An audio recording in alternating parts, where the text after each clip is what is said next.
नमस्कार, मी प्रदीप नणनकर. आपण पाहत आहात इंद्रधनुष्य.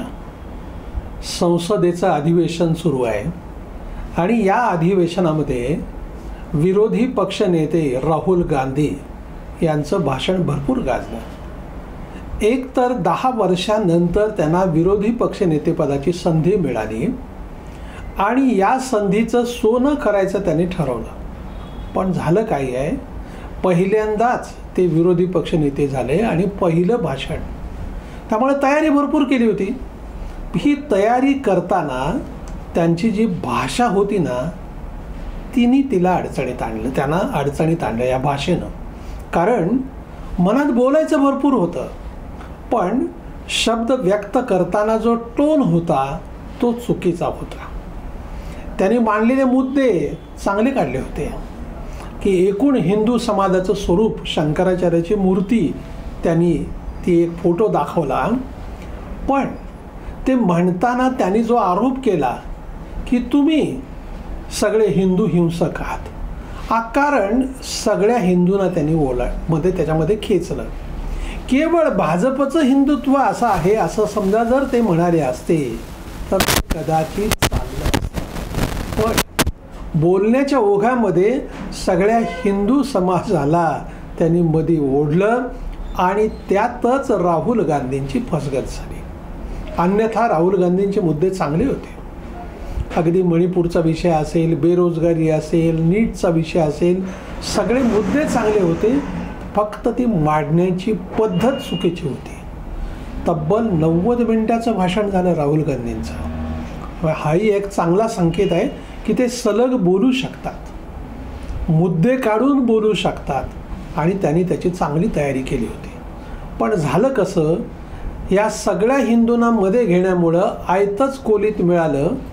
मग नरेंद्र मोदी असतील, अमित शहा असतील, राजनाथ सिंह असतील, सगळेजण राहुल गांधीवरती तुटून पडले आणि एका अर्थाने अकारण सगळ्या हिंदू समाजाचा रोष त्यांनी ओढवून घेतला.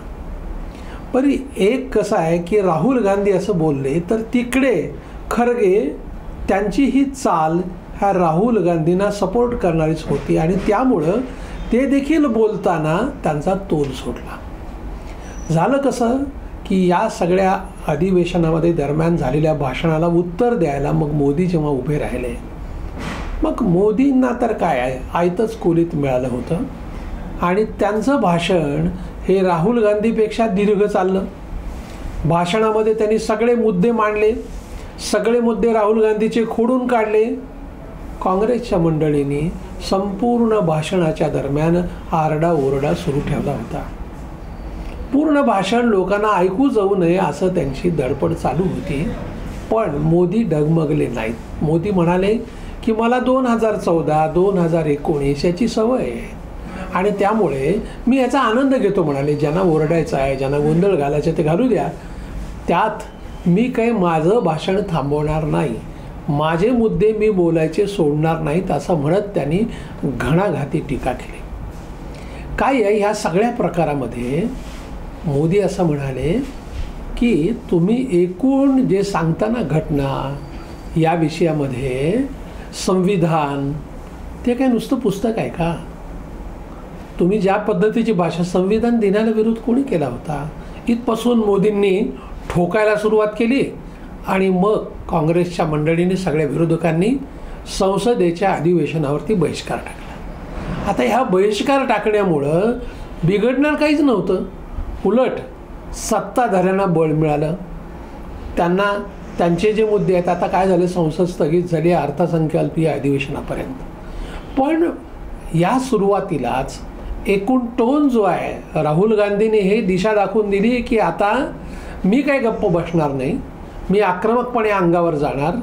बरं, राहुल गांधीच्या भाषेमध्ये दुसरा, गुजरातच्या निवडणुकीला आणखीन 1 वर्ष आहे. ते आत्ताच तुम्ही लक्षात ठेवा, मोदी तुम्ही लिहून घ्या, मी तुम्हाला हरवणार. मग अजून वर्ष आहे ना बाबा, वर्षभरामध्ये अनेक संधी आहेत भाषणाच्या वेळेला, हरवून दाखवा ना, काय हरकत नाही. पण आत्ताच एवढी घाई कशासाठी ना, तुम्ही लिहून घ्या, मी तुम्हाला हरवणार. आत्ताही पाहिलं होतं ना मोदींनी, मग ते म्हणाले 99 संख्या आली आहे, म्हणजे ह्यांना असं वाटतंय 100 बहुतेक 99 मिळाले काही. 543 मधले 99 आहेत आणि तुम्ही सलग तिसऱ्यांदा नापास झालेले आहात, तुम्हाला यश मिळालेले नाही. मोदींनी देखील अतिशय बोचरी टीका केली. काय झालंय की राहुल गांधींना विरोधी पक्षनेतेपदाची संधी मिळाल्यामुळं त्यांना जणू काही आपण पंतप्रधान झालो तसं वाटतंय.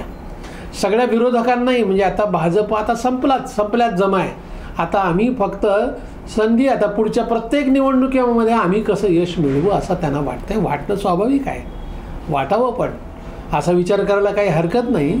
पण ती जी भाषा आहे ना, भाषेत जर बदल केला तर एक फरक पडतो, लोकांच्या समोर प्रगल्भता पोचते. अन्यथा मग बालिशपणा अजूनही कसा आहे. अर्थात मोदींनी जी खिल्ली उडवली, अगदी शोले चित्रपटातले डायलॉग देखील त्यांनी वापरले, आणि राहुल गांधी अद्याप त्यांचा बालिशपणा गेलेला नाही. ते लहान लेकरासारखंच वागत आहेत, त्यांची बालबुद्धीच आहे, अशा पद्धतीचे या शेलके शब्द त्यांनी राहुल गांधींना वापरले. आणि राहुल गांधींनी स्वतःहून हे ओढवून घेतलं. आम्हाला असं वाटतं की आगामी काळामध्ये राहुल गांधींनी प्रगल्भता दाखवली पाहिजे. विरोधी पक्ष नेतेपद हे चांगलं अस्त्र आहे. सत्ताधाऱ्यावरती आसूड ओढता येतात, चांगल्या भाषेत ओढता येतात. हे रेकॉर्ड असतं, वर्षानुवर्ष रेकॉर्डवरती हे भाषणं असतात. आणि त्यामुळं आत्तापर्यंतच्या विरोधी पक्षनेतेची परंपरा शोधली पाहिजे. गुलाम नबी आझाद हे कसे बोलत होते, अटलजी कसे बोलत होते, असं सगळ्या गोष्टी करता येऊ शकतात. आणि ती जी संधी मिळालेली आहे, ह्या संधीचं सोनं करण्याचा प्रयत्न राहुल गांधींनी केला पाहिजे. एक सक्षम विरोधी पक्षनेता म्हणून त्याने पुढचा कारभार जर केला तर नक्कीच त्यांना चांगले दिवस येऊ शकतात. धन्यवाद. आपल्याला हा जर व्हिडिओ आवडला असेल तर तो लाईक करा, फॉरवर्ड करा व सबस्क्राईब करा.